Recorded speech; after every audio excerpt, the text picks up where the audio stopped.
You wanna know something terrible, dude? What's terrible? So I sit down to get ready for this episode at this very computer. You know, being it's fewer and far between now. This is the days of our lives. I sit down, and what I usually do is, as soon as we finish this, I go into the file directory, started uploading to YouTube from this computer, and then I just go off and do my own shit. And then I can log in from another place and finish like the editing and uploading process of all the tags and naming the video. So I sit down, and the upload screen for that video is still open. And I was like, what do I do? What do I do here? Do I click cancel? Do I click continue? I click cancel. And the video is gone. It fucking is gone. From last? Yeah, like people had watched it. It was like actually more than the last couple of few, and now it's just fucking gone. So I have Damn, we were just about to get big. Fucking, son of a That's bitch, funny. dude. No, I didn't think it was funny at first, but then I did. It's like, fuck it. Who cares? Our adoring fans don't, because they're lifelong committers to our cause. I mean, they gotta be. Who else would watch this shit? Cretins. Cretins. If you're gonna insult me right. If you're going to insult me right. Well, I think it's been, what, a month? Has it been? Has it been that long? That's like a ninth of a pregnancy, man. You're gonna come back pregnant one day. Be like, oh, Stefan. Somebody at work that does a vital task is about to have a baby. With the baby. No, is about to, and we're training somebody to take her place for the leave period, and it's just like, we should have been doing this months ago, guys. But yeah, That's how in-house training goes. the clock is ticking. Yeah. Is this pen gonna make it the entire cast? I don't know. It's We'll see. probably Updates just at full of fucking grease. updates in an hour. Oh, it's been great, man. I'm doing just great. I'm like in between great and not great and great and not great. I guess that's good. I guess that's life. You're riding the razor's edge. Yep, riding the Raiders edge. Raiders. Raiders Rock roll. Raiders. Rock Raiders. Where'd you pull? I was thinking about that the other day. Where'd you pull that fucking Rock Raiders shit? It's when from we went Legos. skating. It's like an old Lego group. They had like the Rock Raiders, and I think it was from one of the Moon sets.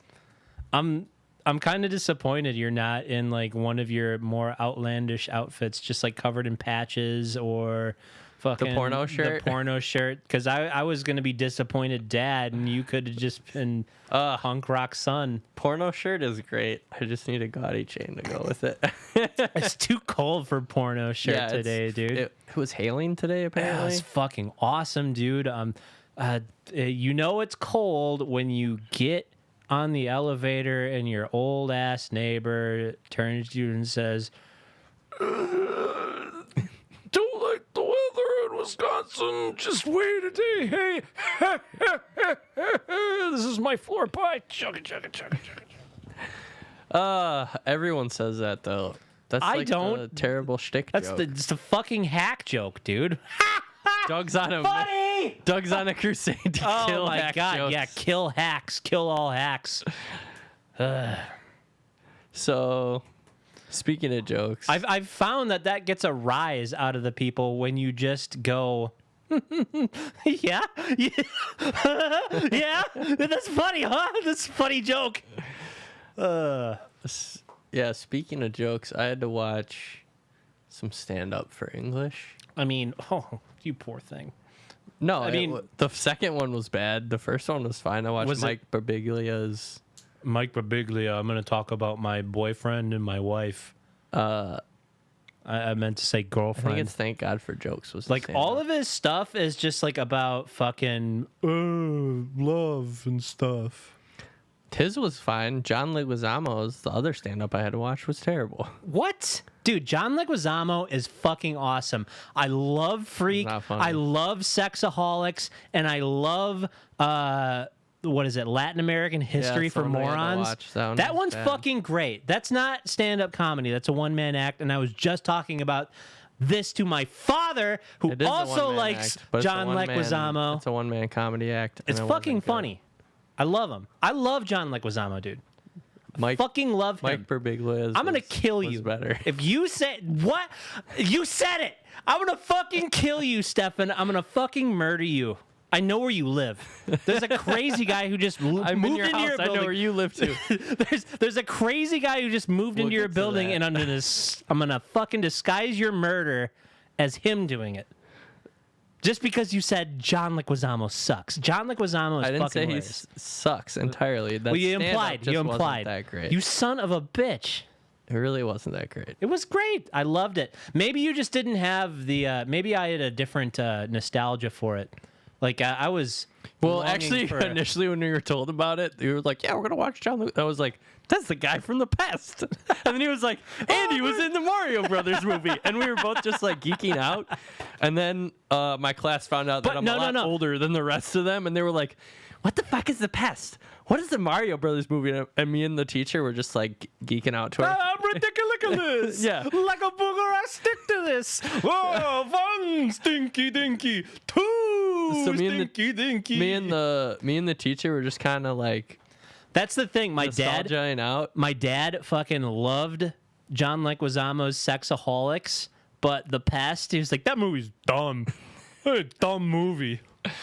But That was a great movie. It's fucking the principal from Ferris Bueller's Day Off hunts John Leguizamo with a fucking blunderbuss and a fucking safari outfit. That movie's great. But sorry. I've just been For on what, a the tangent. past? No, yeah, no, I'm not apologizing for that at all. I actually fucking remember in the halls of KMS, Kennedy Middle School, being haunted by a teacher with a blunderbuss.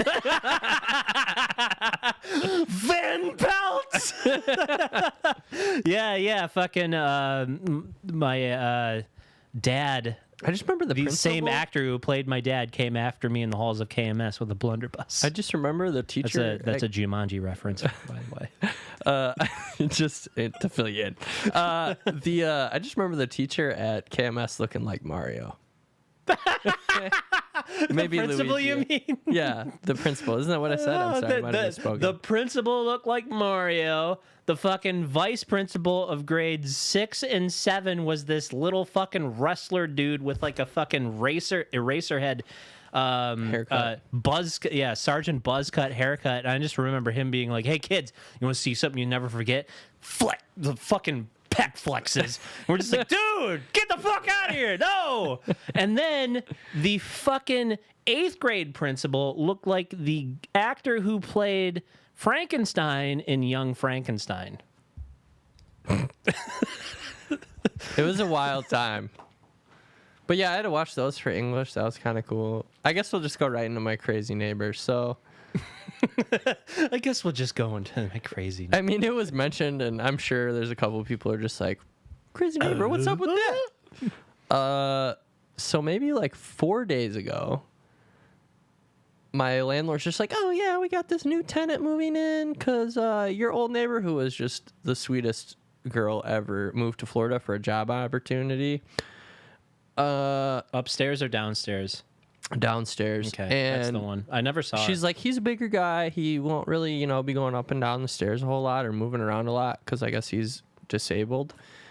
But he smokes, but he should smoke outside. And he's actually brothers with my neighbor. And I was like, okay, that's cool. Day one, this guy moves in.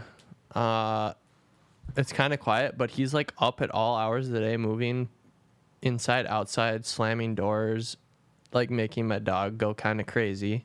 Okay, yeah. Stefan's got a crazy dog. He's got a dingo Day two, on his hands. dude just smokes inside and makes the entire building smell like cigarettes. He has a cigarette every 15 minutes, and we have shared ventilation, and he's not smoking outside.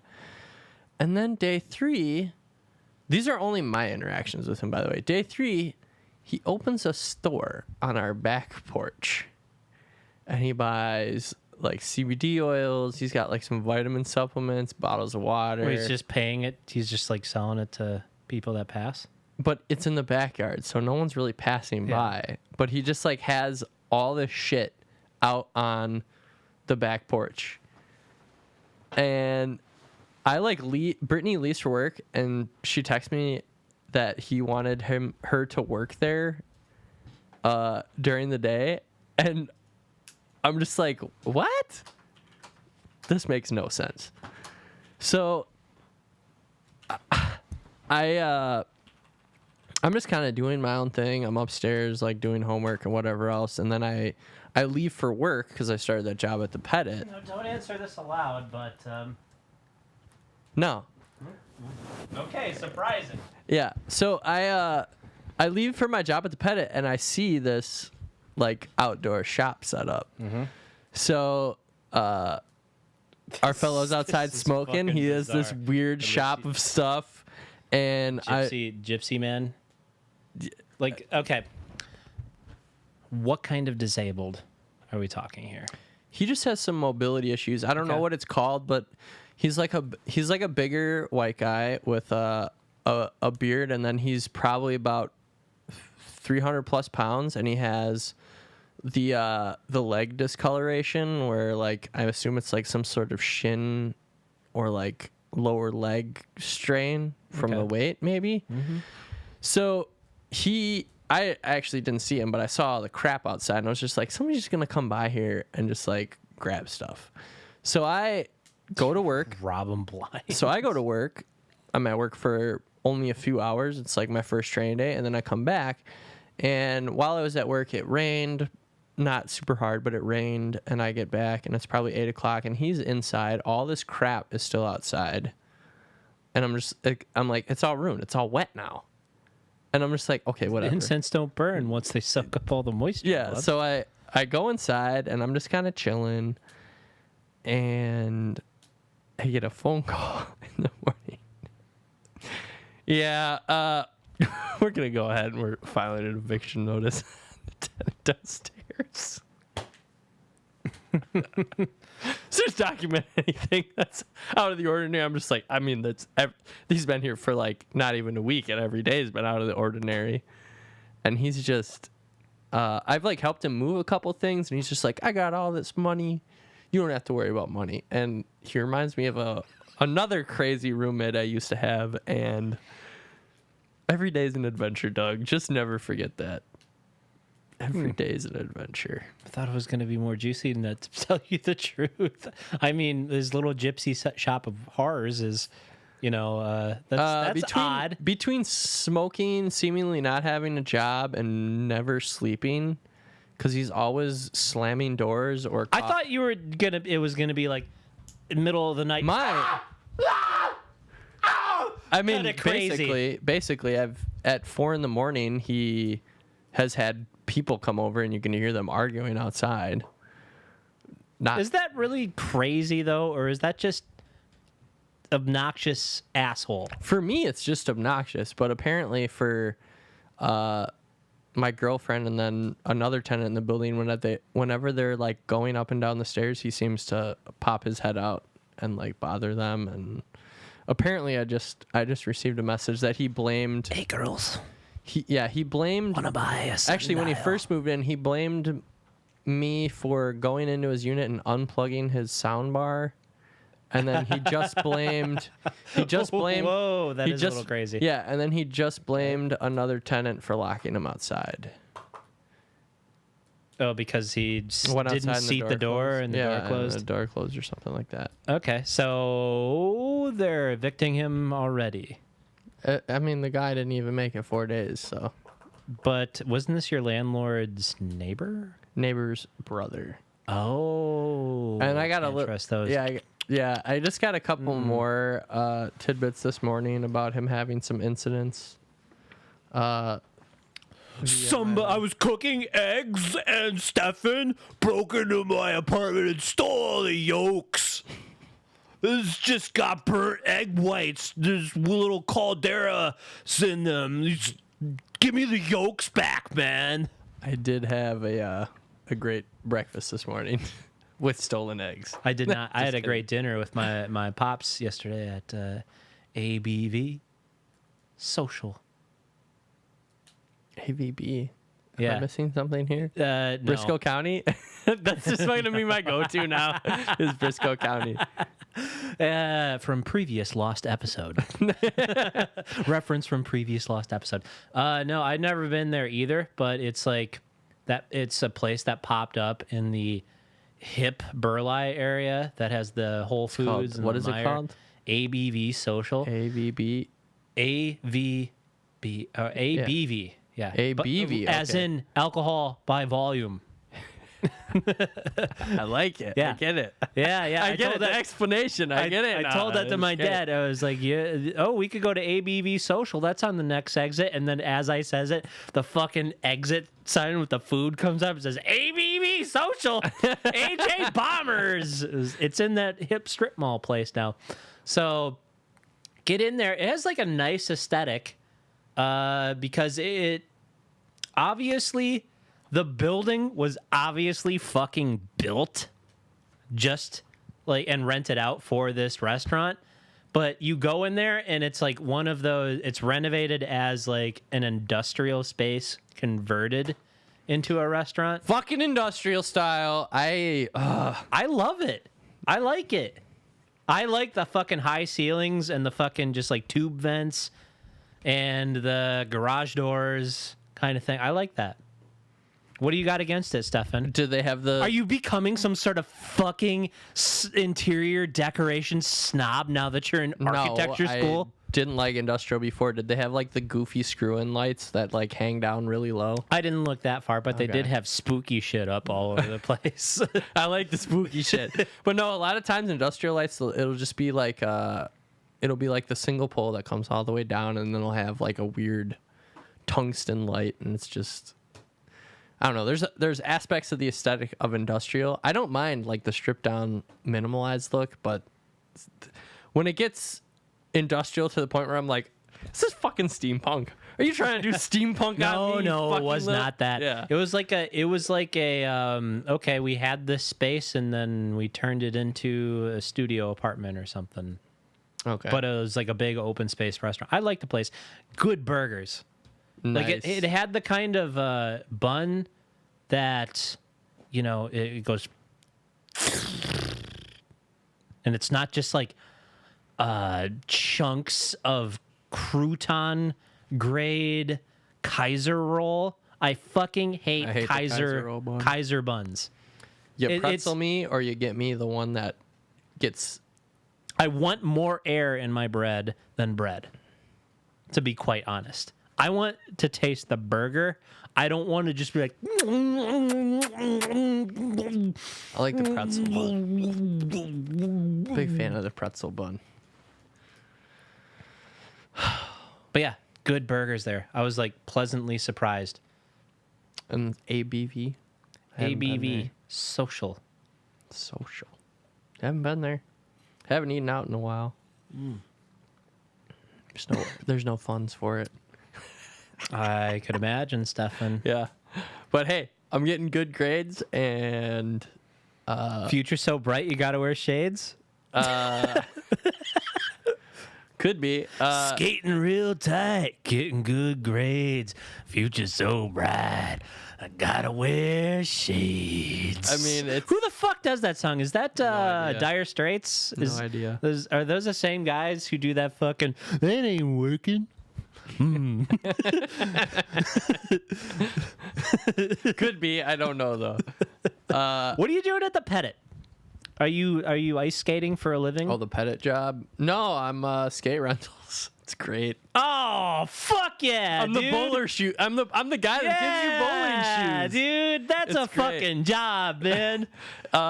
It's just crazy because the place. Let's is- fucking do I have never had a job this laid back. I have never. in What do you my fucking life, think? I was about to go there. It's like, let's fucking remake Clerks just centered around fucking ice skate rentals and fucking, I don't know, fucking ticket sales and then fucking mitigating the body odor and fucking selling cheese dogs. I'll have to do concessions at some point too. But it's super flexible with my schedule, which is great. I mean, honestly, how much can you fucking rail on people to be like, dude, do your job, dude? Like, okay, first, the job's not hard, I'm guessing. It's not. But it's so laid back. I've just never had a job where it's just this laid back. Like, I'm talking, they scheduled me 5 to 7, and I was told yesterday when I worked, I was like, I mean, you can come in early if you want, and then just leave whenever you want too. And I was just like, I haven't even and get paid for it. Yeah, and I was like, I haven't even worked a day yet. Like, what? Like, it's super relaxed, but honestly, that'll be great for being in school. Maybe the fucking place is infected with whatever the Canadians got. But the first day, it'll work. This will work great for school. Okay. So I don't know, because they kind of have seasons. Like, it's like a seasonal hire, so I'll have to find something else. Here's the fucking thing about myself. I love laid back when you can get away with laid back, but I fucking hate laid back when somebody has like a responsibility and they're so laid back and they're just not going to do it. Like, can't do that. That's like something that do brings not get out me the wrong. ass The first in day, me, I man. was like, red flagging a little bit, but I am in school, and I just need something where... Yeah, maybe you just need to get in a different mindset. Yeah, I am in school, and this is incredibly flexible with my schedule, so we'll see what happens. I love the Pettit, though. I was actually thinking, let's go fucking ice skating sometime, man. I could even do rink guard duty. It's basically... Can you get me in on non-standard hours, man? And you get me perks, man? Well, Come on, man. Come on, man. With ice skating, man. I wish, but that's just not how it works with just how ice time... Well, no shit. It's fucking, you got Olympians. It's like, okay, public swim. Okay, all you... That was the... all you fucking cretins get out so the Russians can use the rink. The big thing as part of my training was... Don't look the Russians directly in the eyes. There's like 3 kinds of skates. You can get figure skating, you can get hockey skates, but there's speed skates. And you can't give people... Do they have speed skates for rental? They do, but you cannot rent speed skates to people during public.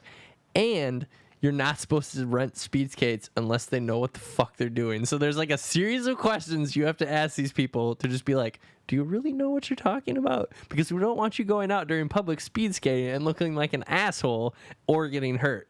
So it was like a line of questioning to try and narrow it down. Can you teach me? Okay, we're gonna live on air teach Doug how to fucking fake the speed skate exam. What do I gotta know, Stefan? Well, the main part is you actually have to call ahead to get with a speed skating coordinator, but you need to figure out your speed skate size in euro. There's the secret. Because speed skates are only made in European sizes. Okay, so England's still on Imperial.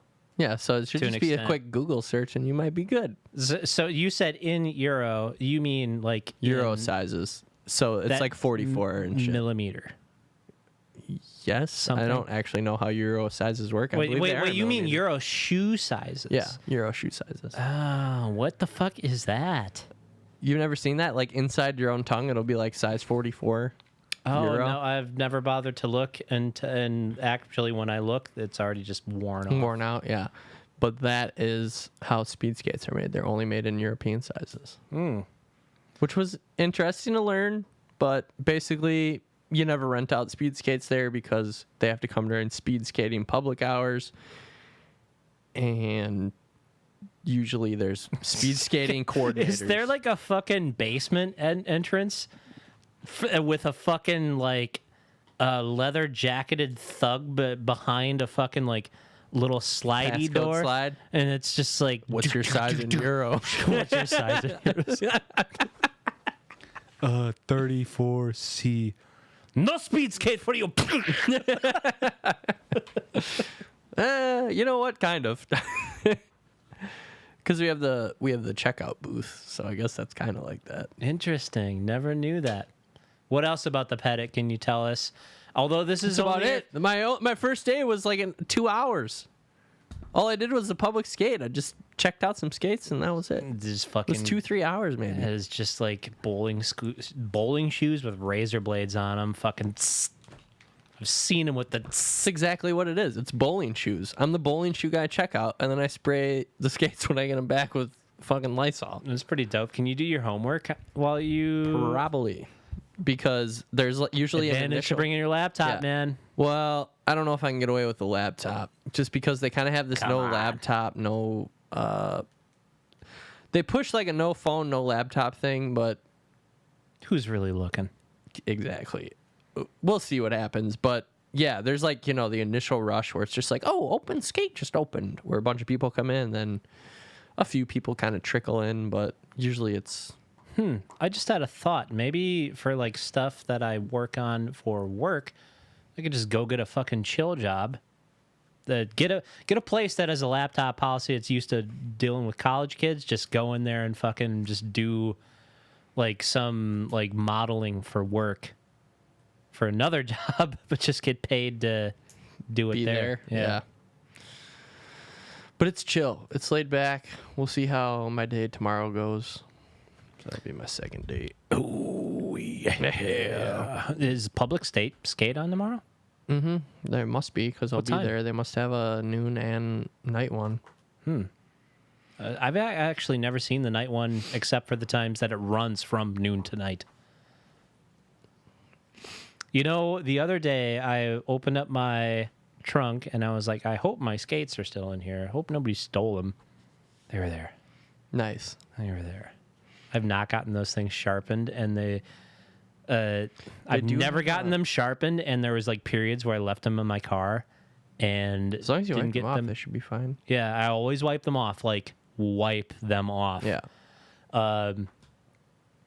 But I left them in my car for like periods of time, and then like went skating on them without sharpening them, and it was always just like a million times better than fucking skate rentals. What the fuck are they fucking doing there? Well, dude? they only sharpen them once a week, I think, or something like that. They have a guy that comes in and sharpens. They have a sharpener downstairs, but we're not allowed to use it. They have a guy that comes in and he's certified.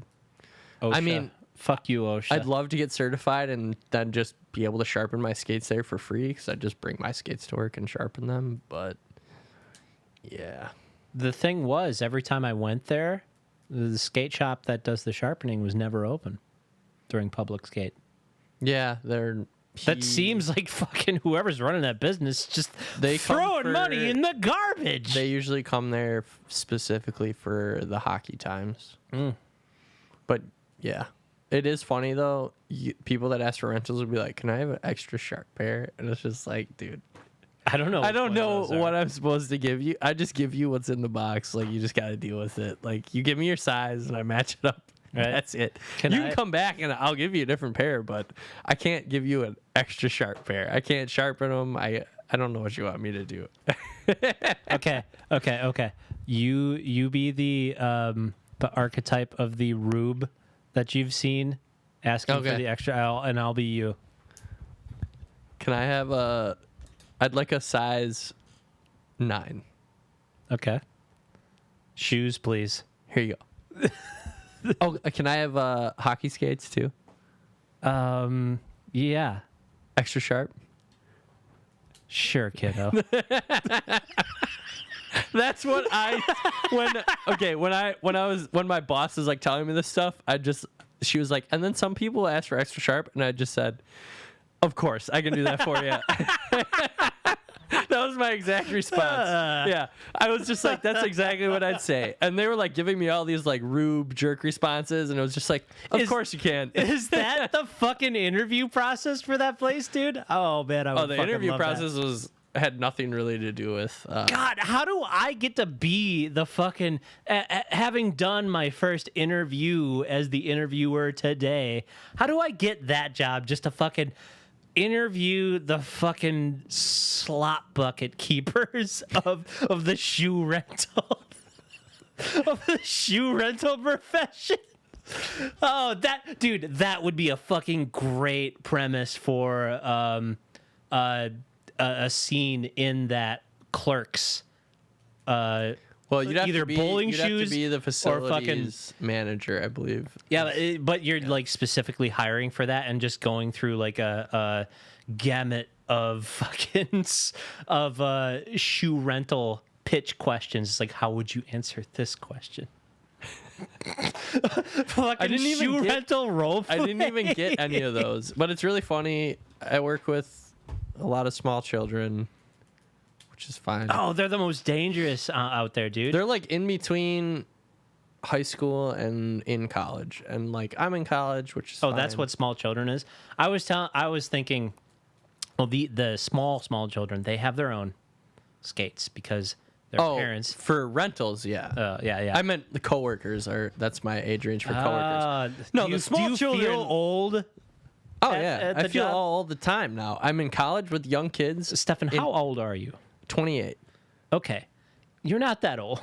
I'm about to be 31. I know, dude. but when I I'm go about to be 31. when I go to college, I go to college, and the kids are just like, this happened at my English class because we were talking about the pest, and I had told it in my English class they were talking about. Me and the teacher were talking about the pest because I got the John Leguizamo assignment, and do you feel like you're connecting with this person? Yeah, because he's the same age as me. I think he said he's a year younger than me, which is even more hilarious. That's fucked. Yeah, which is even more hilarious. But so we were in class, and then there's like these two girls that sit to the right of me, and we do our conversation and like peer review together, and they're just like, I know you said you're older, but like you're only like 23, right? And I'm like, no, I'm almost 30. And they were both just like, what? And I'm just like, yeah. Welcome to the jungle, baby. Yeah. You're gonna die.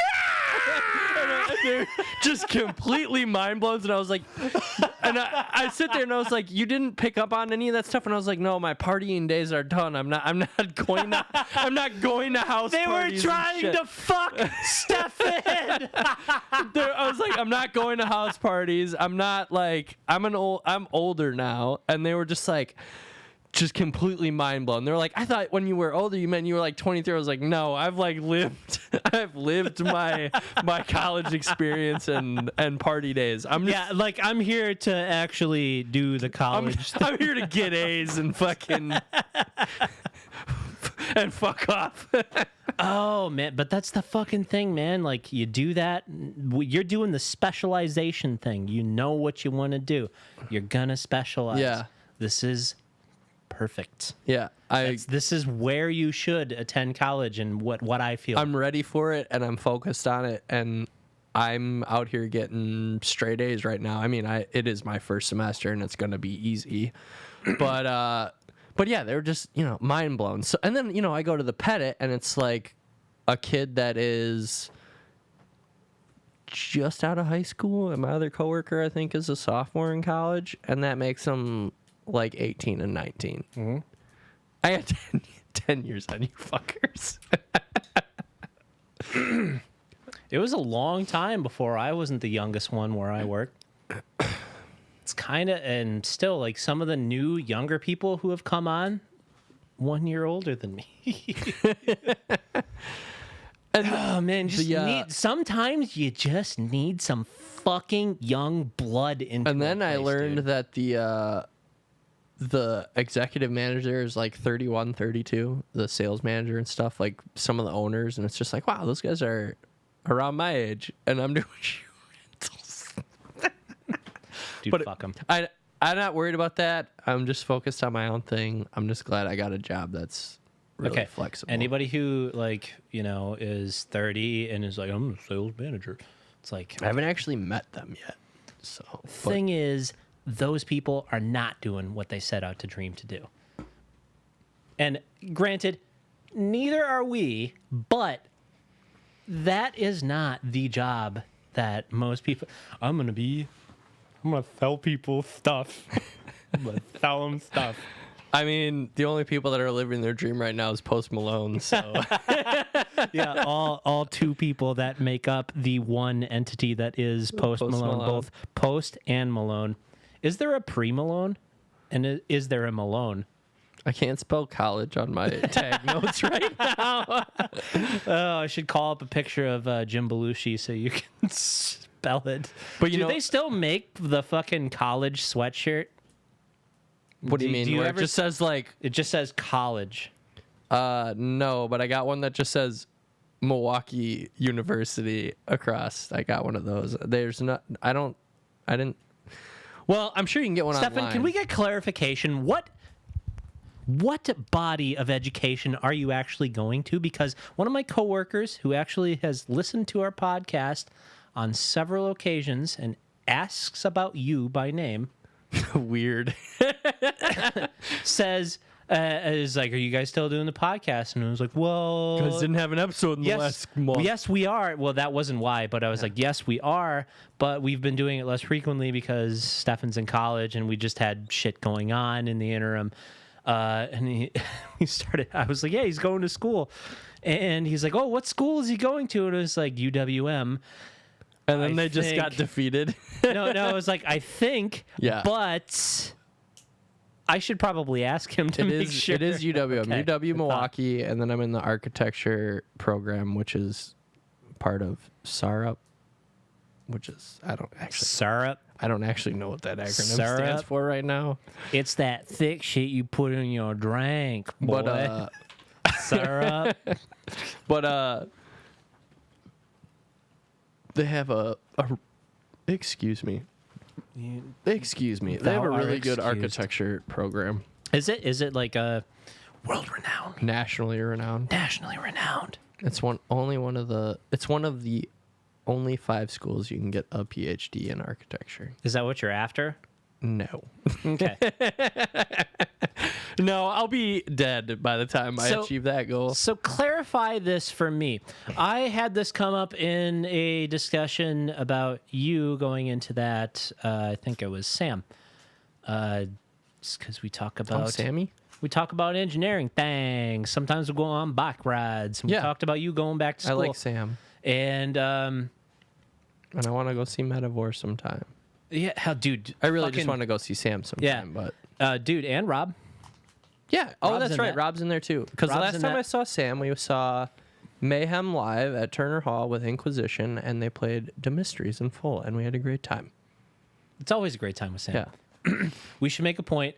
All 4 of us, maybe, or just go see Metavore. That'll check all the boxes. We'll hang out with Sam and Rob same time, and support a friend. Forever.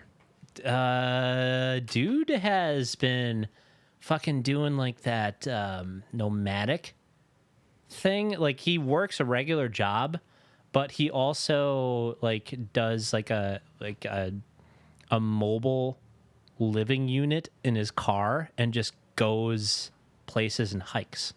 Oh, cool. It is pretty dope. Interesting lifestyle. Like a mini home type deal?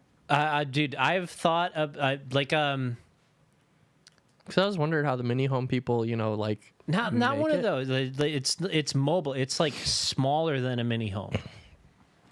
Okay. Like a mini home is talking about that, like an Astrovan mini home though. Yeah. Yeah, but I always wondered how smaller than that. He has like a Jeep, something like that. Huh. Like it's literally like the front of the car goes like this, and then you got maybe 2 rows of stuff to do your life. Yeah. I was just wondering how those people like make it going from like work to work, because you still have to work. I feel like a lot of people who are doing that, it's like, oh man, you're just like, hard knocks getting out there. It's like, no, they had a trust fund and they just don't have to worry about money. They're living less expensive than you, but they've got a ton of the cash and they just never had to worry about it. Interesting. So Rob doesn't? No, like not Rob. Not Rob. Oh, okay. Yeah. Oh, I thought you were just Rob has a shitload of money. I was like, really? No. I would never directly shit on a fucking friend like that. I was just like, I was always curious on how a lot of those people made it, though, just because it's not necessarily super expensive, but just like, what do you do in your interim time? You should watch that fucking documentary. It's about exposing where people live for their fucking comments on Xbox Live. What? There's a really good, I misspoke. Instead of documentary, I said documentary. I was like, there's a documentary about doxing jerks on Xbox? documentary. Yeah, I could check it out. My after jokes I are in finished. rapid fire. It took me a second. I was like, I thought you were talking about an actual documentary on doxing Xbox Live jerks. And I was just like, I will watch that. Just like hunt people down that are rude online. Okay. A sequel to the first movie about fucking hockey rental clerks and the goings on inside of the ice rink. Documentary. The expose on Xbox Live jerks. I'm trying to get this pen. Those are two ideas I feel like if you fully fleshed out would make for an interesting hour and a half of content. I'd watch them. Yeah. You were talking about Sam, and you were talking about documentary about this guy named Alex Holnold. I think I bought the documentary on Amazon about this guy free climbing El Capitan. It's about free climbing, which is just... I've seen that, actually, I think. No harnesses. Yeah, I think I've actually seen that documentary. It's fucking insane. And this makes you guy's... sweat. Yeah. The fucking... Makes you sweat. The people who made the documentary were, like, ethically... They, like, interviewed him and kind of, like brought the crew into the movie too, and they talked about like the ethics of pressuring this guy into like climbing the mountain just to get the footage and get like everybody's on a paycheck. They're spending money day by day just to be ready for the day that he actually does it, because the way that the climber explained it, it's basically like a choreography. You practice and you practice and you practice, and you just get to learn your route so well that like all of your movements are just like second nature. Mm-hmm. And you just know exactly where you're going to go up the face of the mountain until the point that you just like don't use any safety harnesses. And there is like a huge conflict of interest, and the filmmakers say they never pressure them, but you gotta think that they'd be like, hey dude, like we've been working with you for like I don't know, like year and a half, 2 years now, man. You want to climb this fucking you want to thing? fucking climb this mountain, maybe die today, and then we can get this sick footage. But the footage from this documentary literally puts my fucking like your butthole puckers up, eh? My fucking voice box in my asshole, dude. Like it. Your butt puckers up and you get sweaty. Heights, dude. Yeah, I hate heights. That's like the one thing that the GoPro perspective of heights. I fucking hate that. There's none of this in this movie, but it's just like, ugh. I don't know if I've seen that exact one, but I've seen a free climbing documentary. But you said you and Sam were talking about my schooling. You had some questions. Oh, yeah. About architecture in specific. Like the definition of an architect is that someone who has to consider structural integrity, or is it aesthetics? It's both. That's what I said. Yes. Yes. You fucking suck. No, we just have a weird distance here.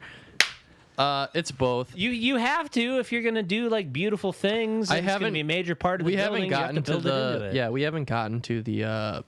We've touched on the structural integrity elements, but we haven't gotten deep into it. But yeah, you gotta make triangles, not squares.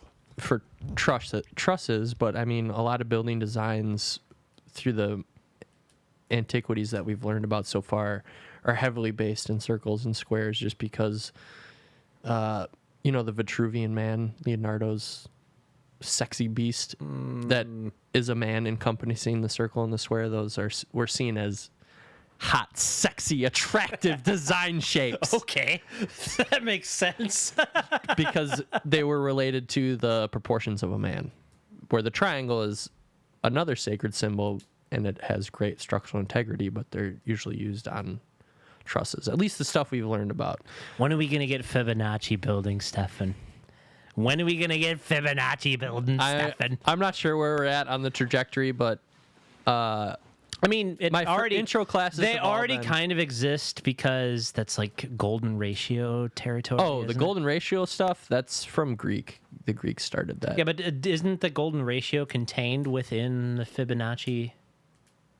We haven't sequence? talked about anything like that directly. You gotta fucking get woke, Stefan. Come on, man. It's everywhere. We did talk about the golden ratio because it's seen as a natural occurrence, and it was considered extremely attractive in classical antiquity. So basically, the earliest architecture was all about the golden ratio. They were like seeing things orders. where, seeing patterns necessarily where they didn't really matter. But you'll see like a lot of buildings will be divided into golden ratio geometric stuff from ancient Greece and stuff like that.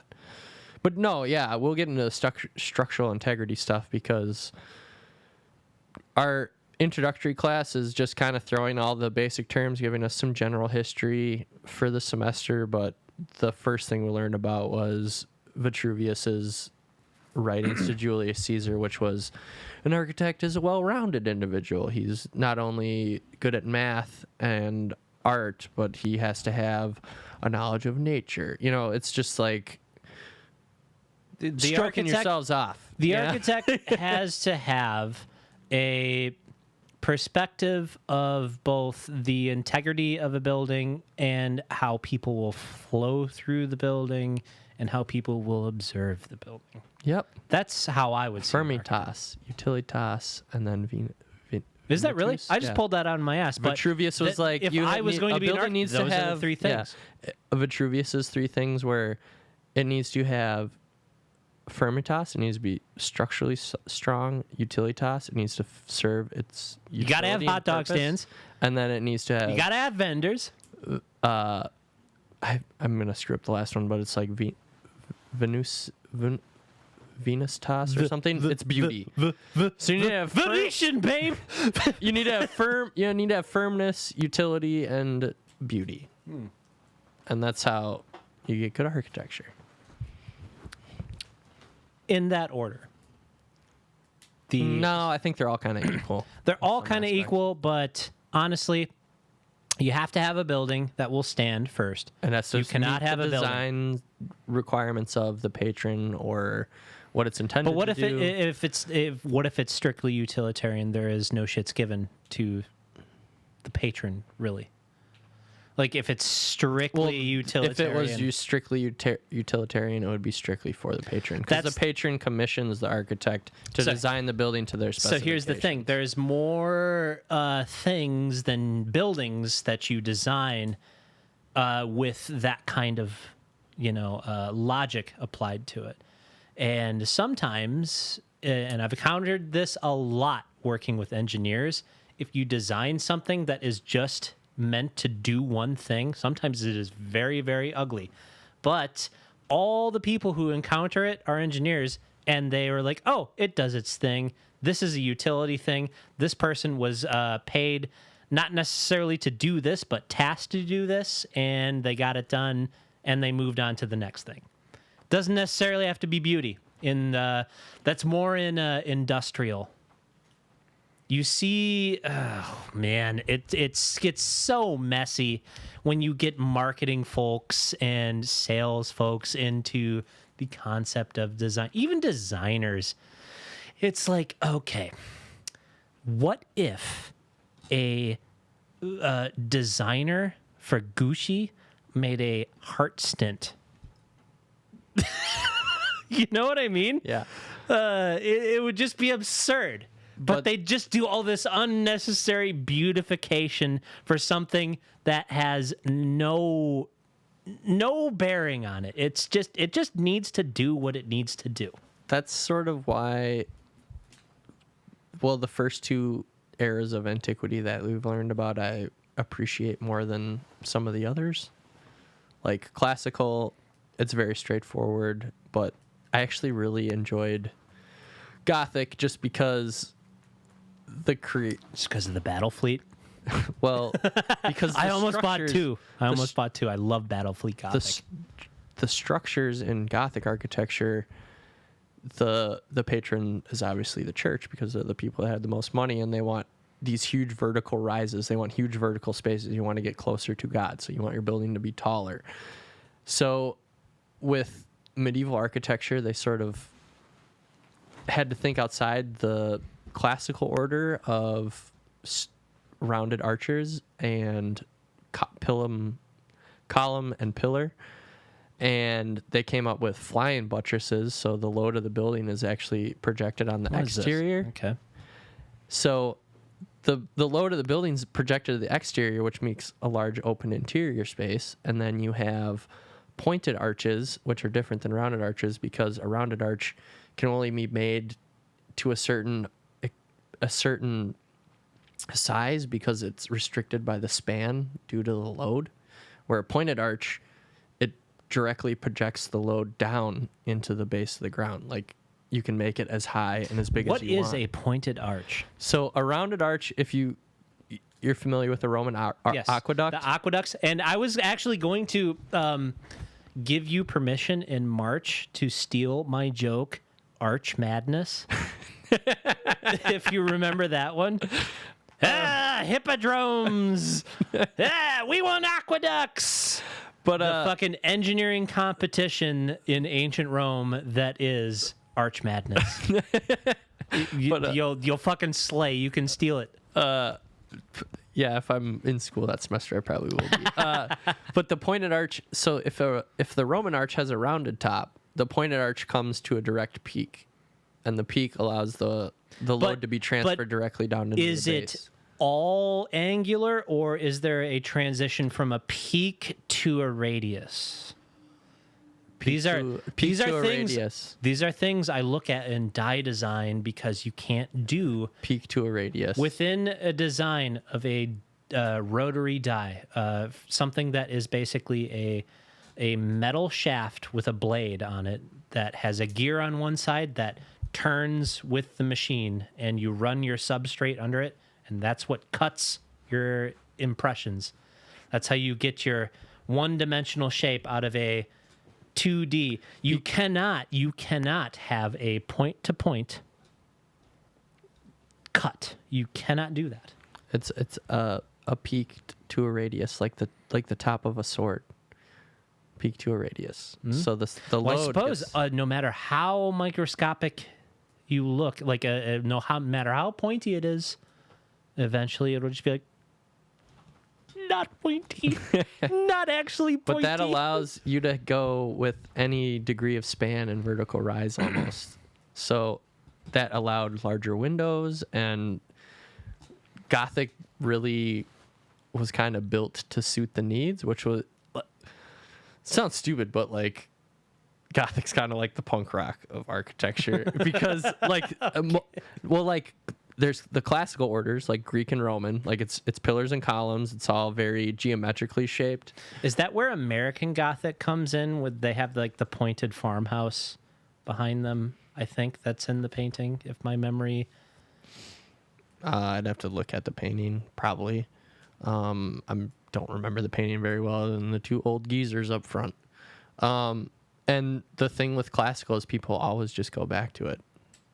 Like, so you have neoclassical and stuff like that. What do you think of Art Deco? We haven't got there yet. I probably hate it. I don't like. I mean, yeah, I meant stuff. like you.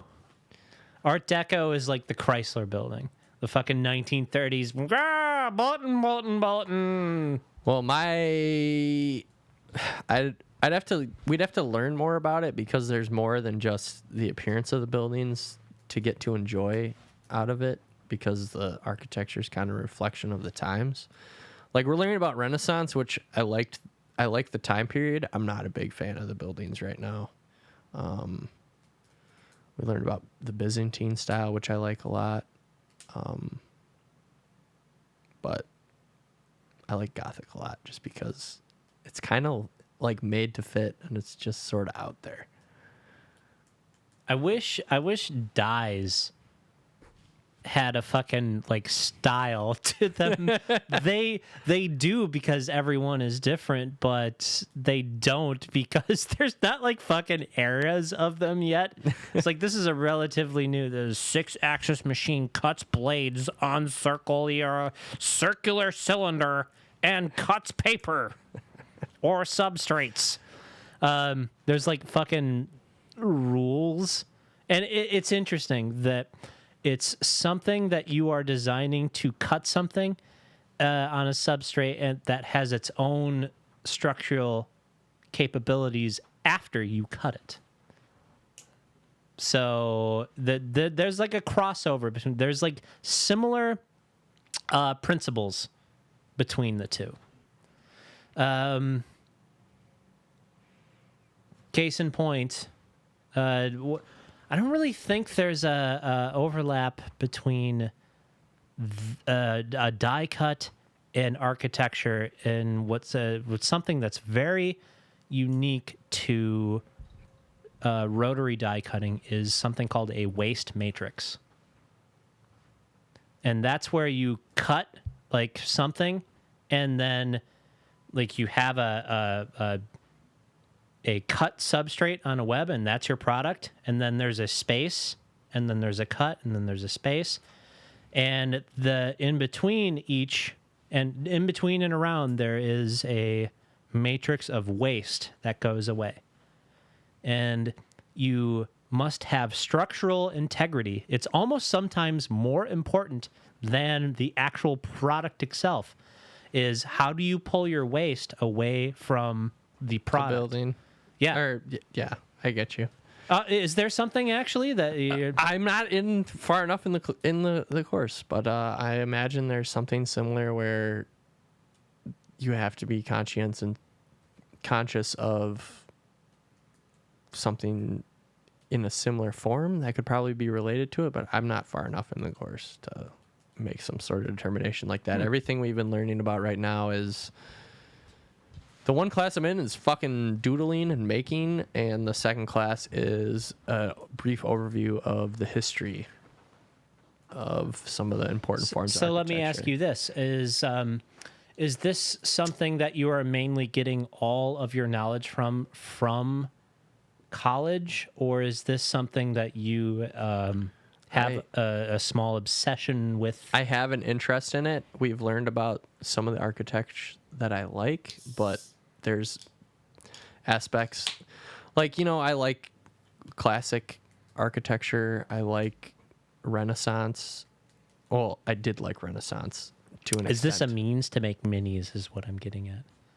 No, but I thought I could play into it because it's a style that involves Have you thought about that? Have you thought about like making your own like mini thing? Yeah, I thought about going into sculpture was the other avenue, but architecture seems to encompass my sculpture interest. is so broad. Like, yeah, but architecture seems to encompass a similar. Well, I guess if Not like sculpture in the realm of minis is like, okay, you want to make your own minis, you have to have your own game to support it. But like architecture and landscapes, you could just make them, and it's almost appropriate for. It could be appropriate for that, but the reason I went into the field was because the end goal is to see my designs come to fruition. It has nothing to do with necessarily. Excellent. Yeah, excellent. It doesn't necessarily have anything to do with me fitting within the scope of games, but then what I would say is, as you get into the space, the design space of CAD and stuff like that. I wish, right now I'm going to tell you, I wish I had more CAD knowledge because there were a couple kids there that used a laser cutter.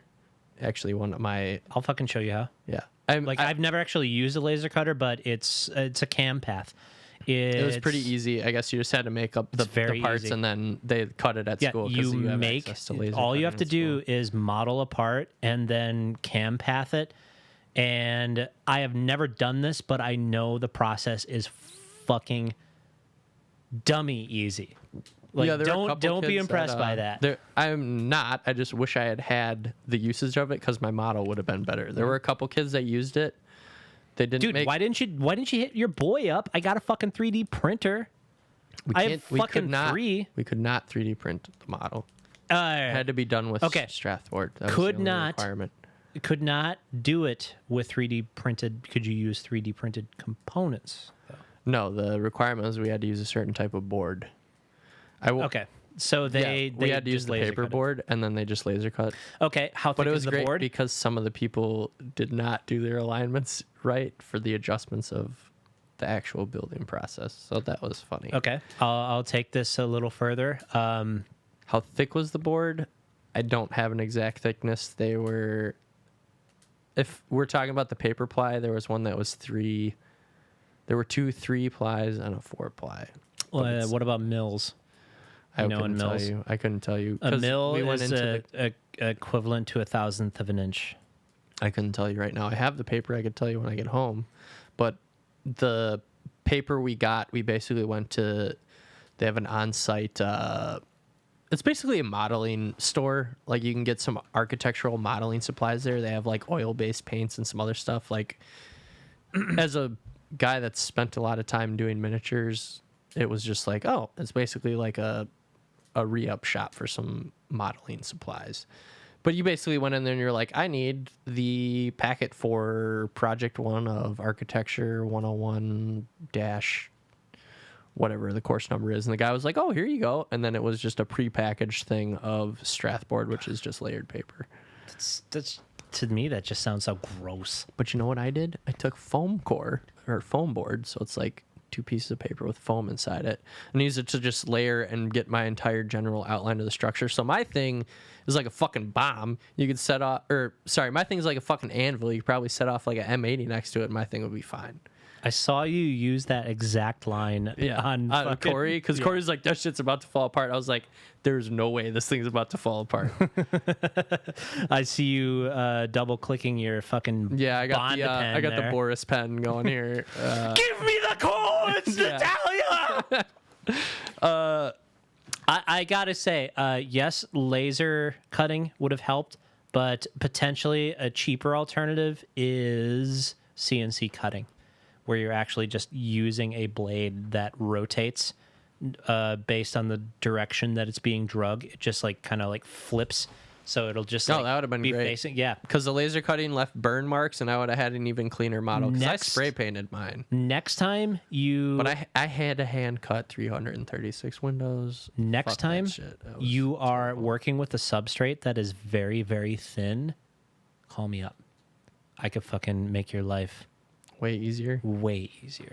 We'll see. I have a chair project at the end of the semester, and I haven't quite decided on my design, but I have to design a chair under the premise design something that Mr. Garrison would have used, where it's right in the middle of the chair. Yeah, I'm not sure what I'm going to do, but we have to make a design for Herman Miller. They make chairs out of Chicago. Yeah, and there's a competition, right? Yep. A winning prize is $5,000. Can I win a prize if I'm not in college and I work on it with you? We can go splitsies.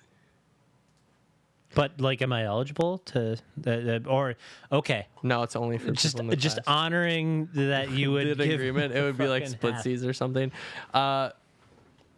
Possibly. I don't know if you can't enter because you have to be a student. But I have to design a chair at the end of the year. But still, it could be part of your team outside of there. You just fucking.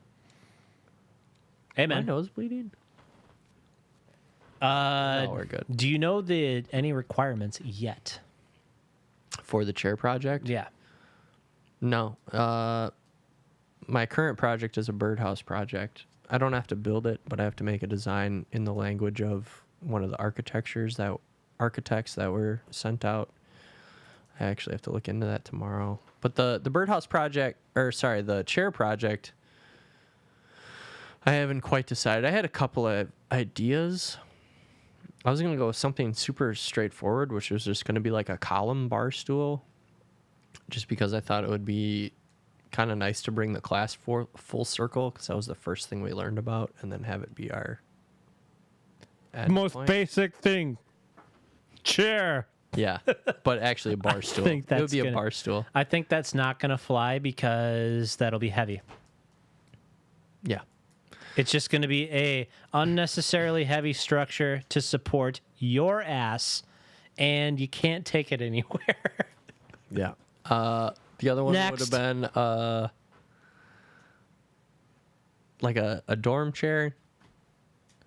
So it'd be kind of a cloth interior, and the other one was going to be How about that? How about a minimalistic structure to support basically a cloth that you could put on certain points that would basically be a triangle curve that you could...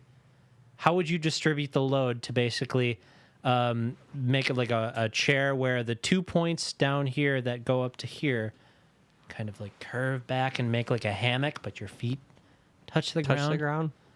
The hammock chair. And yeah. I mean, I guess it would kind of be like a butterfly chair, but we'd only use 3 points. But it would be very light because a bunch of it would I just feel like be the fabric. third rod would come right where your crotch is.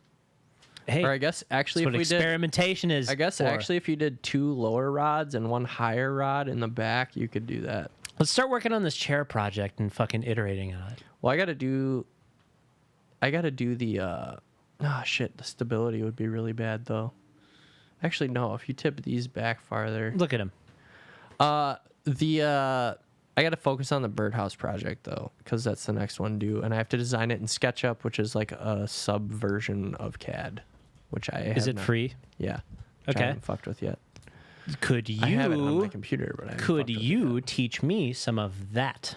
SketchUp? Yep, SketchUp, just basics. Yeah, of sketch. Not now, but I have to watch some intro videos this weekend, and then there's a intro I mean, hell, class. I could probably take some intro videos too and Yeah. teach you a thing or But that's two. the thing is, like, we went to class and Professor Kane, my professor was like, yeah, watch some videos on YouTube, but we'll have a class after class. There will be the TA will be having a class after class on Tuesday. When it comes to CAD, I would like to be exposed to what you guys are using, just because I like computer programs, Yeah. specifically design programs. I like learning them, but I have a very robust background in just taking concept or like problems that need to be solved and making apparatus for them in CAD. So would love to fucking like both learn from you and give you some learning yourself Sure. from my hindsight. I always almost find that hindsight trumps fucking theoretical knowledge. It's like unless you're like Stephen Hawking or something like that. But I'm sure Hawking would get to a point where it's like, well, that didn't really work out like I thought it did. But I'm sure he has had that happen to him plenty of times. I don't think it happened to him at all. Because humanity did not capture a photograph of a black hole until after he died. So, like, a lot of his theoretical physics, like, centered around that, I think. I don't know if we could run this triangle design. I'm still thinking about the triangle design because the chair Well, project. the thing is, I haven't thought about it at all, and I'm The chair sure I will project's have just some been in the thoughts. back of my mind since the beginning of the year. But they told it to you, and you should be thinking about it because the people are going to win are the people who like thought about it all Yeah, semester. I've been knowing thinking that it's about gonna it come all up. semester. I have a couple designs that I've been thinking of, but That's I haven't settled on. okay. Then let me actually say this: outsource some of your ideas because that has value too. I'm sure some of these people are like, hey, could you think of this like on the sideline? I highly doubt the fucking person who wins that is going to think of it all by themselves. So you can focus on some stuff and then just like put some I don't know stuff who on the won back burner. the chair contest in previous years, but he had a Gumby chair because it was a Gumby, and what's Gumby's horse friend? Pokey. There was a Gumby and Pokey chair set one year. I don't know if it actually won, but that was one of the display models where he was like, yeah, this was Gumby and there was a Pokey chair, and I don't know if that one won. That's fucking stupid. I know. Let's make something out of a sheet and a few things that fold up that you can fucking lay I like in like the a idea hammock. of like something more of like a college design aesthetic, or something that refers back to the beginning of our course. Or I think one of that- my designs. I think that first idea is stupid because they started your course with something that was simple for a reason. but the column is done in. There's reasons why the column is still important and has design aesthetic appeal. But there's reasons that they Like, I don't don't- I make don't have chairs to do- today out of a column. Yeah, I know, but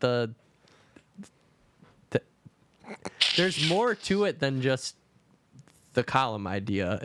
There's proportions that I could use and stuff. I'm probably not going to go with that, but my initial design idea was a harken to like the primitive form, where it would be made out of like wood and circular designs. Like most chairs. Except it's square designs, but yeah. Not the wicker, not like one of those weird wicker chairs that grandma has on her back porch, but a wood design. I don't know. Stefan, I want you to win. We'll still get there. I want you to win. I want you to just blow them away. Just want you to blow them away. Okay, I'll dude. make the Emperor's fucking chair from Star Wars. We're sure to win. That's what I was going with. Dude, I was Triangle. that triangle chair, except made out of cloth, is basically the Emperor's throne, except minimalistic. How could you put that support structure like I feel like even the one I got over there, that is the most comfortable thing I have ever sat in. The Support- zucked off chair. Yep. Supports all of my The stuff. Scorpion King. You could even The robot ears. you could I suppose you could Gamer actually. fuel. This is Gamer Fuel. Fear Movie Lions is the name of this beer. We're supposed to cover them up. We'll just read it on air. Fear Movie. I'm not reading the brand, but Fear Movie Lions. I like this brand because I've never bought the same name of a beer. I've bought the same brand, but not the same name of the beer itself twice. Your pen died or something. I mean, you've been saying that since the beginning. Just not writing it all Just anymore. fucking dotted in there in Braille. But yeah, Okay. school's cool. But for sure, hit me up next time you need thin substrates for a model cut. I got you, dude. Fucking give you like how small were the windows that you were cutting, and how thin you would have been able to cut them machine with a machine. I think the cut was were they like confetti sized? an eighth of an inch, Oh maybe yeah, a little smaller. yep. But yeah, you would have been able to cut them with a machine, no problem. Probably could have given you like 1,000 of them And they would have all in been one pass. They would have all been uniform. I wish I had a punch, like some sort of punch where I could have cut them out. I wish they had been uniform. I wish all of that, but it's just not feasible with my time constraints and all that other shit. Can you afford $200? No. Okay. Let's say you needed a printer for, let's say you could cut something geometrically and all you had to pay was $200. Could you afford that? I'm not being able to afford that right now. Okay. It's not where I'd Then- like to put my funds. Then come to me. I got you. I got you on that front. Because I'd preferably not spend any money at all because I don't have much income right now. Well, Period. There's not a Stefan. not a lot of money inflowing. I'm just kind of floating. Yeah. No, I have money, I have income, but right now it's just like, if I don't have to spend it, I won't. So. But it's a grade. Yeah, and I'm very confident that I'll get a very good grade compared to. Just next time you got to do something like that, come to your pal Dougie when you're thinking about cutting something, when you're thinking about CAD. Come to me and let me help you out a little bit. Gladly. Okay, what else do I got going on? Yeah, school's a big part of it. What have I been watching? I watched the new South Parks, which are great, and I watched a new fucking Breaking Bad movie this morning, El Camino. Was it good? Oh, yes. It was so good. I never watched Breaking Bad, but I never got into that. Really? You never really got into it? No. Or you never watched it, therefore you didn't get into it? Or you watched some of it? Tuco was the end of the first season, right? Mm. Yeah, I watched the first season, I think. I just never got into it. There was actually a really good Tuco branded, it was like a Breaking Bad. Skull vodka? No, fuck it. It like had the aesthetic of Breaking Bad and Tuco, and like the periodic table designs just like spell out its like name and design aesthetic. But I don't know. I'm not really into that, but it was good. When I drank it, it was good. It was like a guava fruit based alcohol, and I liked it. It's like one of the. But it was good. You enjoyed it? Yes, I enjoyed it. Didn't have enough booze in it though. No, I meant the movie. Oh, yeah. It's fucking great, dude. It's about it's called El Camino because in the last episode of the series, Aaron Paul's character, Jesse Pinkman, bitch, that guy, escapes captivity, basically being like held in a cell in the ground and treated like an animal. Animal, yeah. Animal. Everybody treats he escapes like animals in a El Camino. Okay. So it like starts with him in the El Camino, having to ditch the El Camino. What does he do? Where does he go? Who can he trust? What can I do to get away from all this? I'd ask questions, but I don't want to do spoilers for anybody. All 5 people who watch us that don't necessarily watch Breaking Bad. Yeah, so what did I watch? Yeah, I watched the new South Parks. Those were all great. Oh, dude, fucking what's Stan's new band's name? Stan's band? I don't know. I just know that they did the Finger Bang song. No, they fucking did that. The metalcore one in the beginning. Yeah. That's great. Oh, it was something Golden Dawn, which is funny because that's... Crimson Dawn. Okay, there you go. Crimson Dawn. I fucking felt that so hard. It was like, tumbleweeds and golden horses, tumbleweeds and poles. Oh, that's the South Park Jamborees. And now here is a local South Park boys in the band Crimson Dawn. And then it's like, hi, we're Crimson Dawn. This is our first band ever. Yeah. Their fucking parents are...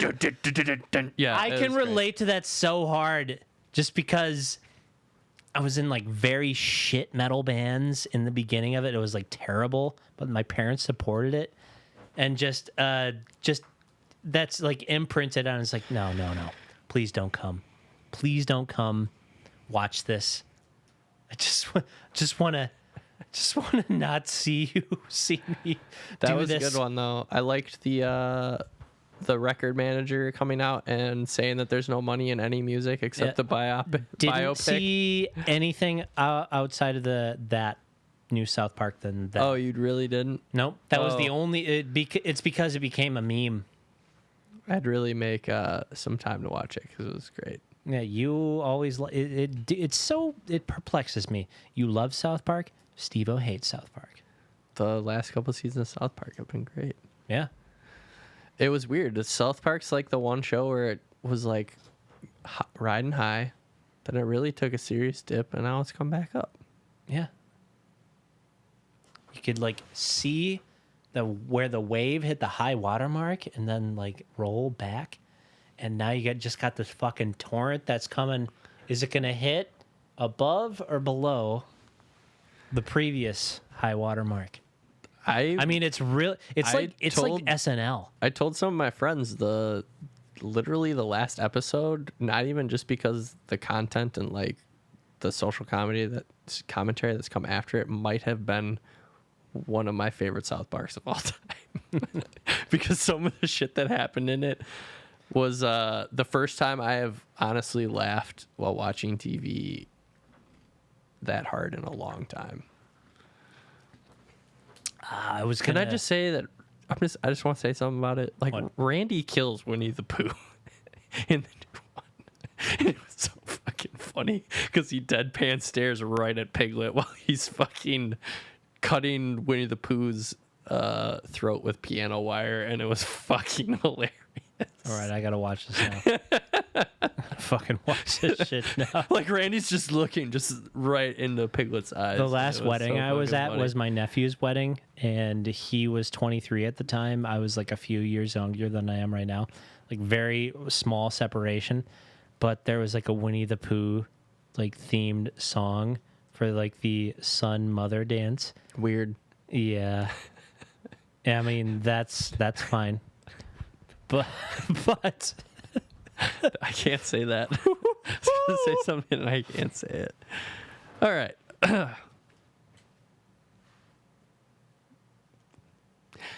So, I actually and the other new, well, there's 3 now. The third one that came out for South Park wasn't that great, but the first one was Mexican Joker.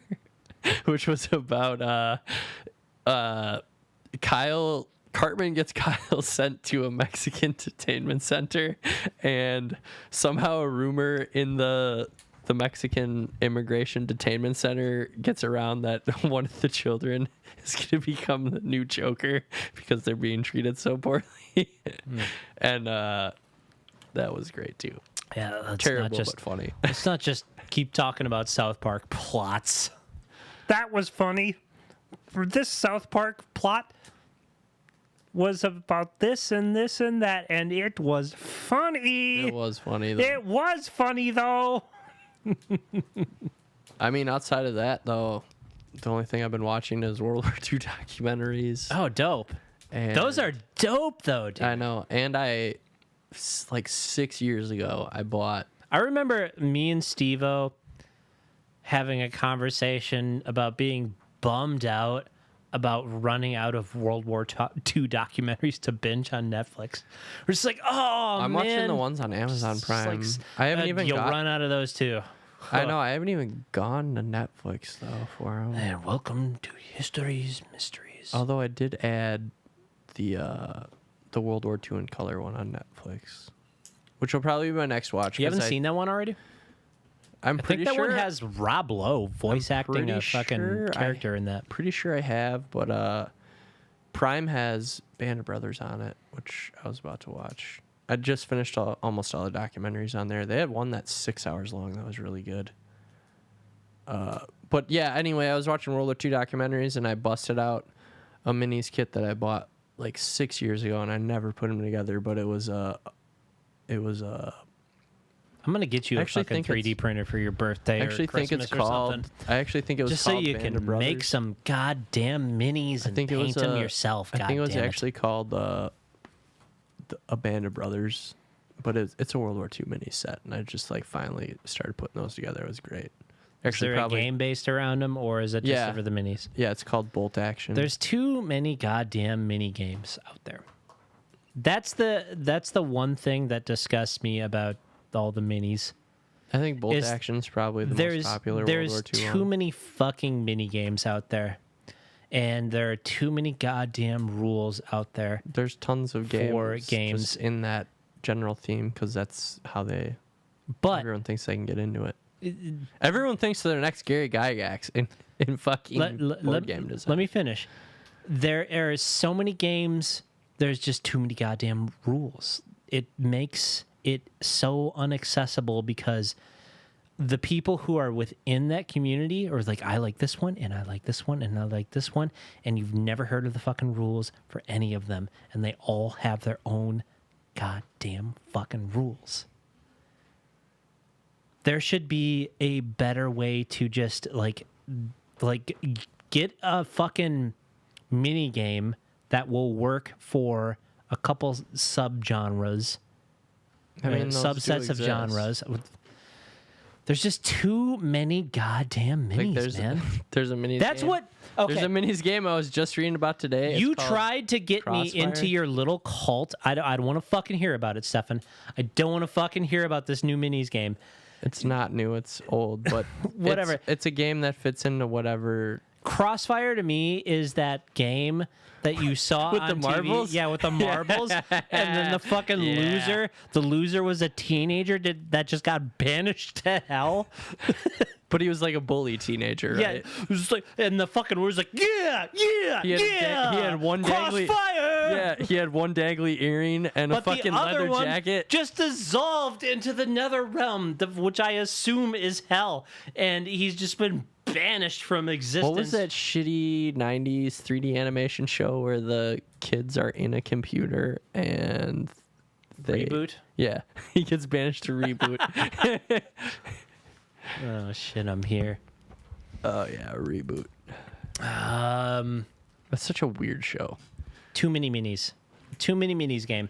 That's what turned me away from that kind of like RPG. You guys started teaching me Okay, you like came over to Brett's one Infinity? time. You That came over to did- Brett's and we were like, yeah, at let's try least 5. that. Yeah. At least 5. But I there was think like 2 that role-playing day- situations. yeah, I think that was we the tried day. going through Infinity.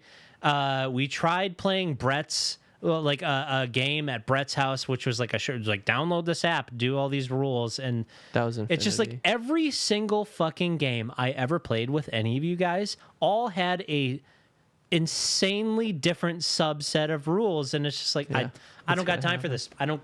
Yeah, that's I gonna happen. can't That's fine. fucking do it.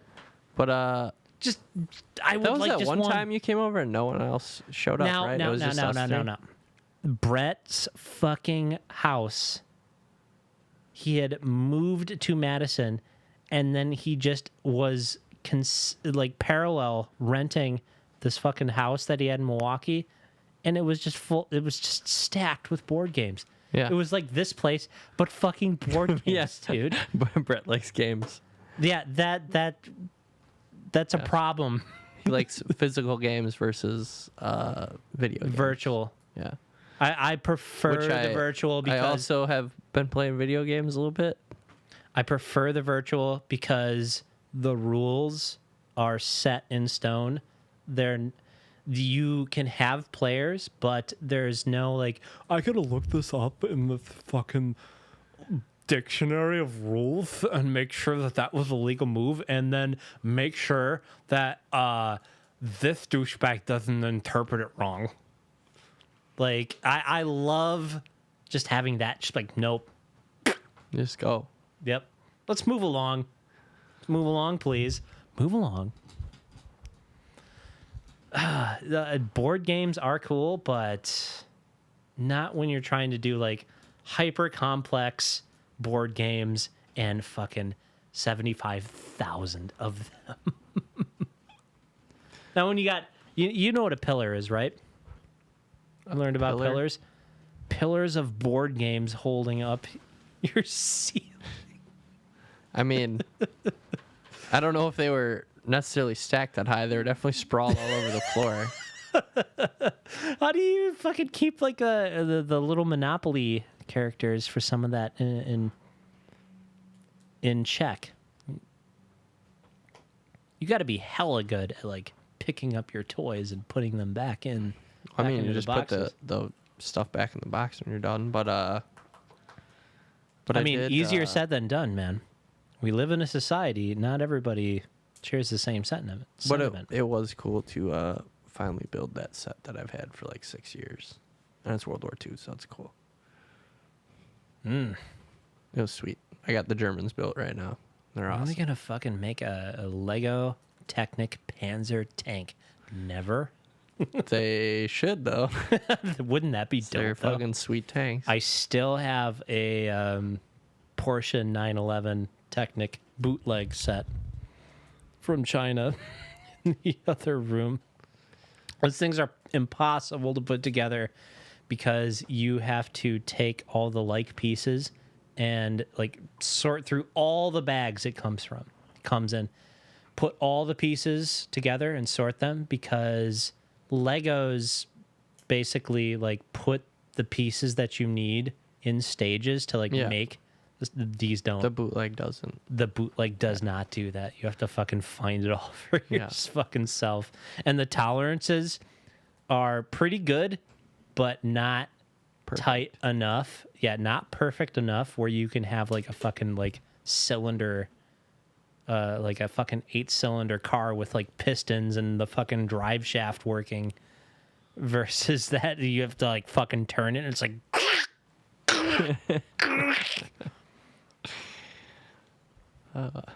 but for $300 less than what it fucking costs as a $400 set, You'll fucking take it.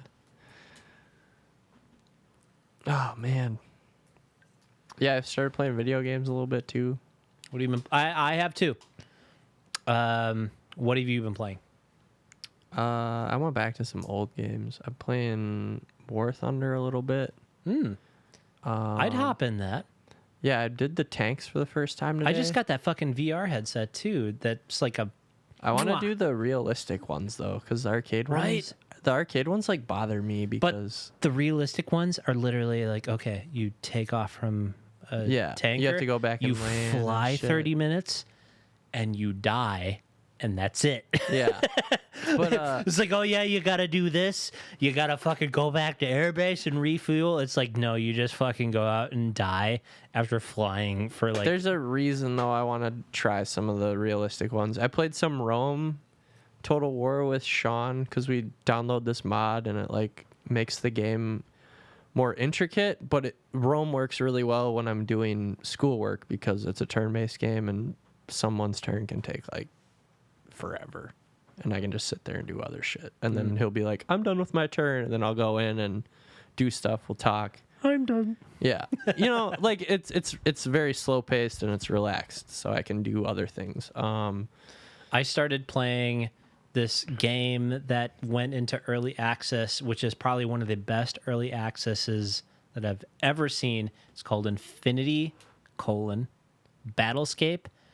And it is an interplanetary dogfighting game that is more based about it's like Battlefield except in spaceships, and there are various classes of spaceships. You start out in like small fighters, bombers, corvettes, and then you get to like the bigger capital ships.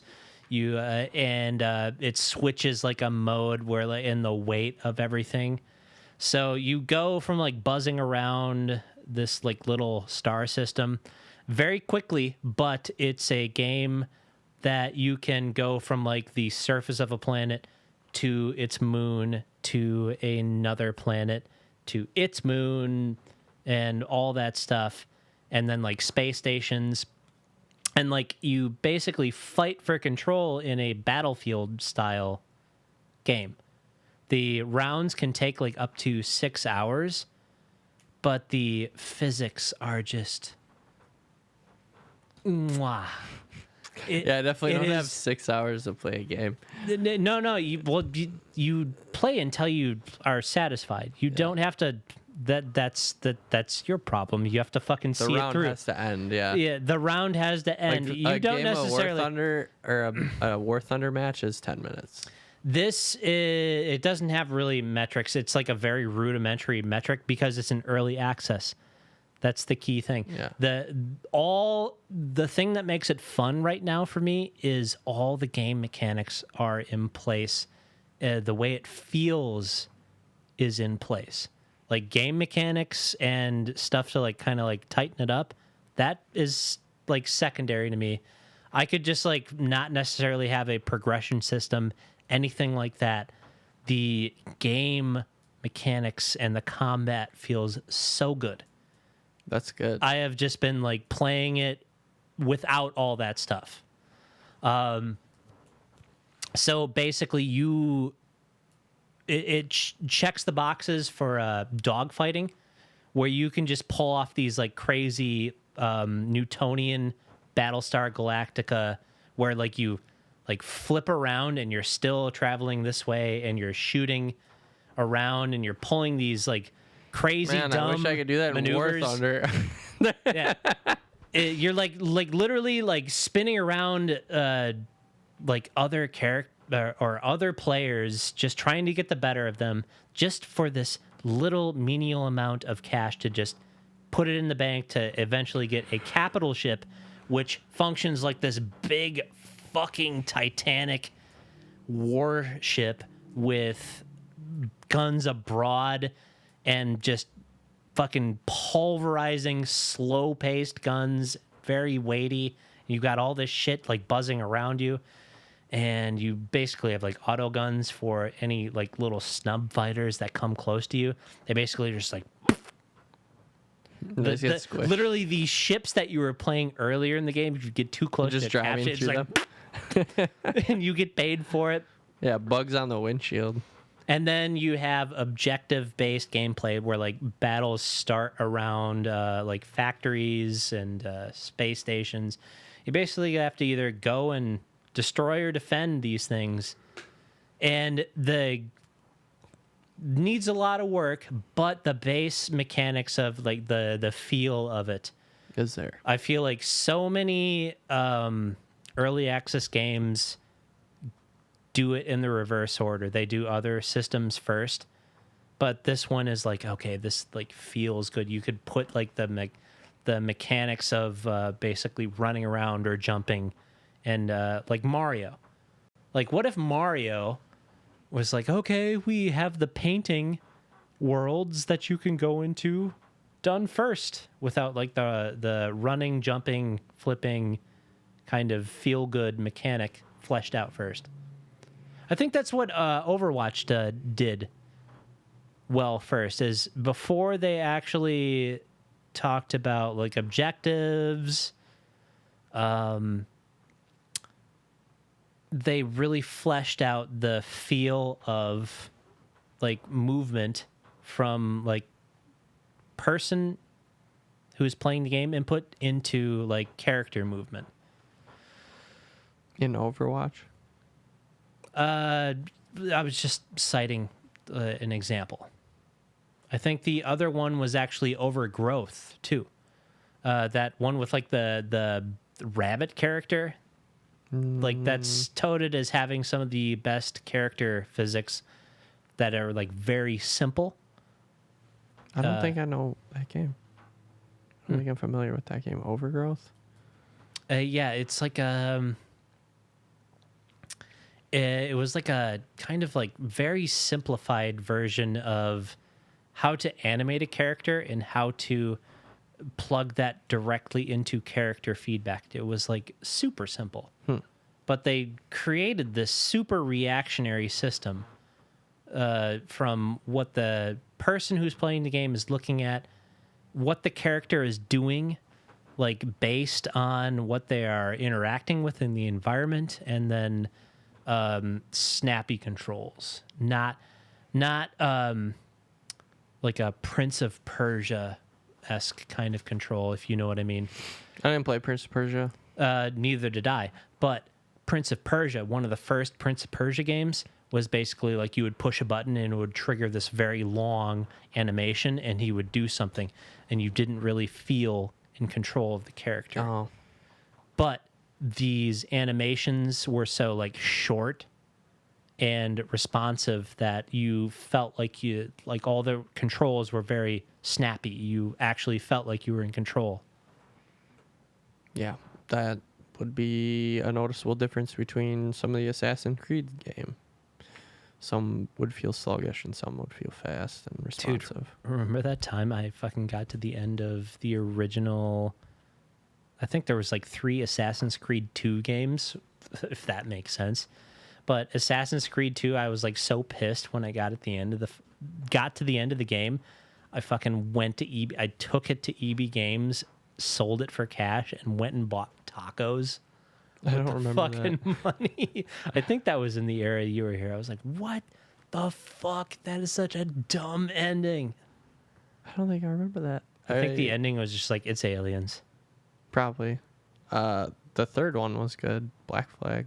Oh, yeah. That game was so great. That was 4.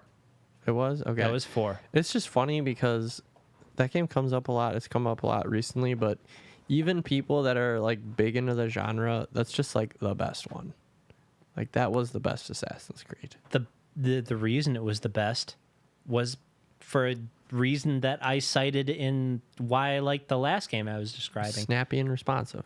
That and boats. when you get in the boats, they're just these big fucking weighty things that you have cannons on the side, you have cannons on the front, and you have to like position yourself strategically to shoot. You can't just be like, boo. You have to like be like, Yeah, I'm ready to try that in War Thunder because they have naval combat in there now too. So they have tanks, planes, helicopters, and dude. boats. I'm in. I'm fucking in, dude. I did the tanks for the first time today, and then I've been doing planes because the plane combat's pretty short. But I want to try realistic because I use the German planes. Dude, if they got fucking, if they're trying to just take care of World of Tanks and World of Warships or whatever. yeah, it's called. if they're just trying to just like annihilate it all, then if they could get all of that on the same. It's all in the same game. All you do is click a tab and it changes. No, I mean like not in the same game, but like in the same like sphere of influence in the game. Like you could three do all things three are at going. once, Yeah. If you could make a game mode where all 3 of those, I know there's a way that you other. can get planes in the tank mode, but I'm not. Just gotta put the cheat code XYYD. I'm not sure how it works, but every once in a while, like in the 2 game or like the 2 or 3 tank matches I played, it was like player name is now in aerial combat, and they just like were flying a plane around. But yeah, I'd like if they could merge all of them. The planes would definitely be the most dominant, though. So I gotta say though, for the, I think I've owned 3 VR sets in various states of development. One was not a consumer set, and it took a bunch of doing to get going.